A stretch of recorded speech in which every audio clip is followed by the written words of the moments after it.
நல்லா விளங்கம்மா. இப்போ நம்ம நானெல்லாம் கேட்டிருக்கிற காரணமே இல்லாத துக்கம், காரணமே இல்லாமல் வேதனை, ஏன் இந்த பிரச்சனை, ஏன் இந்த போராட்டம், ஏன் இந்த நெருக்கம் அப்படின்னா நல்லா விளங்கம்மா.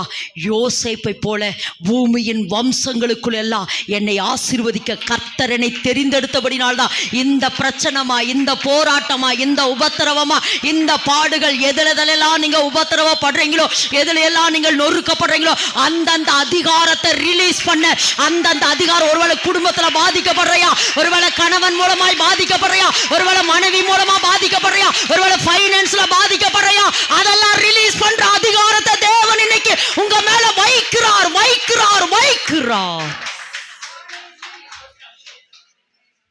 நீங்க அந்த விசுவாசத்தோட இருங்கங்கிற நான் ஆமேன் என்று சொல்லலாமா? நீங்க அந்த விசுவாசத்தோட இருக்கணும். அதாவது எப்படி சொல்ல வரேன்னா, அதாவது என்ன, அதாவது